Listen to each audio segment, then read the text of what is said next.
सम्माननीय यशस्वी और जयस्वी प्रधानमंत्री जी आदरणीय नरेंद्र जी मोदी,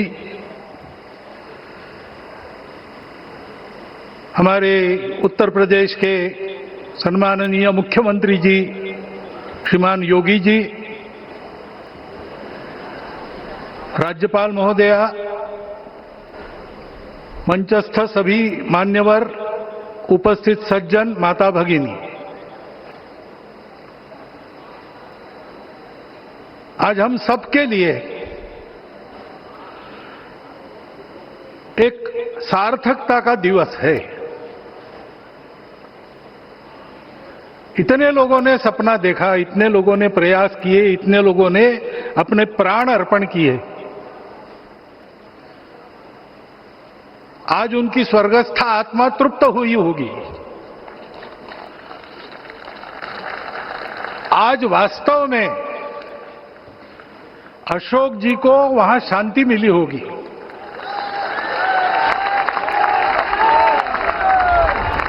महंत रामचंद्र दास जी महाराज, श्रीमान डालमिया जी, कितने संत, कितने गृहस्थ, कितने विद्यार्थी,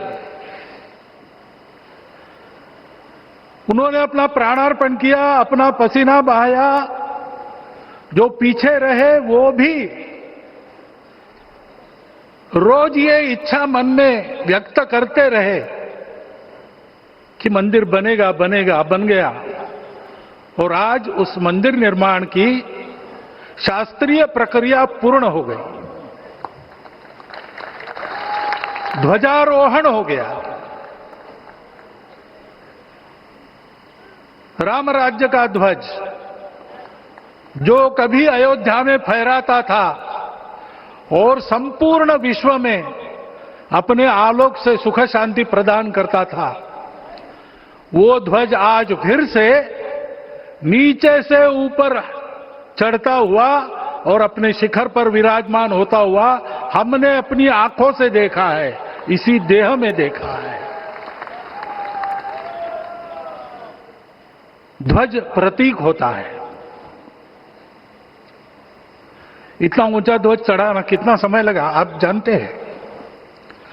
मंदिर बनने में भी समय लगा। 500 साल छोड़े तो भी 30 साल तो लगे ही। उस मंदिर के रूप में हमने कुछ तत्वों को ऊपर पहुंचाया है।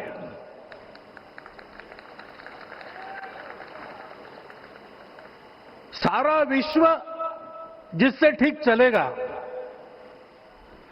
अपने व्यक्तिगत जीवन, पारिवारिक जीवन से लेकर तो सृष्टि जीवन तक सबका जीवन जिससे ठीक चलेगा, वो धर्म, उस धर्म का प्रतीक भगवा रंग, वह इस ध्वज का रंग है। ये धर्म ध्वज है। इस धर्म ध्वज पर रघुकुल का प्रतीक कोविदार वृक्ष है। वैसे रूप देखा जाए तो कचनार जैसे लगता है। और जो खोजी लोग हैं वो खोज कर कह रहे हैं कि मंदार और पारिजात दो वृक्षों का एक तरह से संकर है। दोनों वृक्षों के गुण, ये दोनों वृक्ष देव वृक्ष कहलाते हैं। दो देव वृक्षों के गुणों का समुच्चय ये वृक्ष है। और ये वृक्ष उस रघुकुल की सत्ता का प्रतीक है। वो सत्ता वृक्ष से व्यक्त होती है, जिसके बारे में कहा गया, छायाम अन्यस्य कुर्वन्ति तिष्ठन्ति स्वयं आतपे। सबके लिए छाया देते हैं, स्वयं धूप में खड़े रहकर। फलान्यपि परार्थाय, फल स्वयं उगाते हैं, दूसरों के लिए बांट देते हैं। वृक्षाः सत्पुरुषा इव, वृक्ष सत्पुरुष होते हैं। और कचनार के गुण औषधि भी है। कचनार के वृक्ष का अन्न में भी उपयोग है। सब प्रकार से उपयोगी इस वृक्ष का प्रतीक हमने लगाया है। धर्म जीवन ऐसा जीवन होता है और ये जीवन जीना है, उस जीवन की प्रतिष्ठा करनी है, इस जीवन का झंडा शिखर तक पहुंचाना है। चाहे जितनी प्रतिकूलता हो, चाहे जितनी कठिनाइयां हो, साधनहीनता हो, सारी दुनिया स्वार्थ में बहती होगी, लेकिन हमारा संकल्प है। सूर्य भगवान उस तेज के, उस संकल्प के प्रतीक है। उनके रथ का एक ही चक्र है। 4 चाक वाली गाड़ियां भी एक्सीडेंट करती है तो एक चक्र चलाना है, और रास्ता खराब भी नहीं, रास्ता है ही नहीं। अधांतर में चलो रथस्य एकम चक्रम। रथ चलाने के लिए 7-7 घोड़े, उनको नियंत्रण करने के लिए सांपों के लगाम है, और रास्ता नहीं है, और सारथी जो है उसके पैर नहीं है। ऐसी गाड़ी चल सकती है क्या? कंप्यूटर में डाटा डालेंगे, कहेंगे नहीं चलेगी। लेकिन बिना थके रोज पूरब से पश्चिम, पूरब से पश्चिम जाना आना सूरज भगवान कर रहे हैं, क्योंकि कार्य की सिद्धि स्वत्व के भरोसे होती है। हिंदू समाज ने लगातार 500 साल और बाद के दीर्घ आंदोलन में अपने इस स्वत्व को सिद्ध किया, और रामलला आ गए, मंदिर बन गया।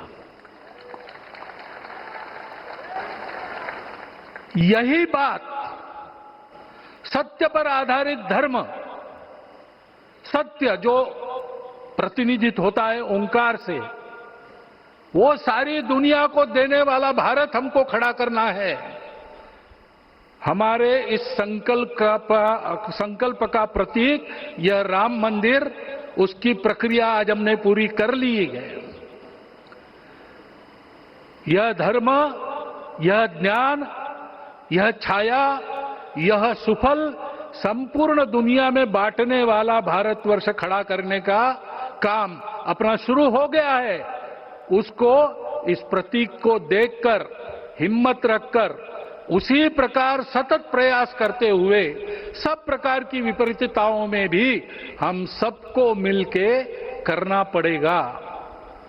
आज ये हमारे कृतार्थता का दिवस है, और आज हमारे संकल्प की पुनरावृत्ति का ये दिवस है।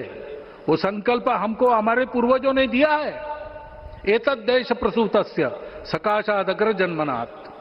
इस देश के जन्मे हुए अग्र जन्मना है, सबसे प्राचीन है, इसलिए बड़े भाई है। वो ऐसा जीवन जिए कि स्वम स्वम चरित्रम शिक्षेरन पृथिव्याम सर्वमानवा। पृथ्वी के सर्व मानव अपने अपने चरित्र की शिक्षा, जीवन की विद्या भारतवासियों से सीखे।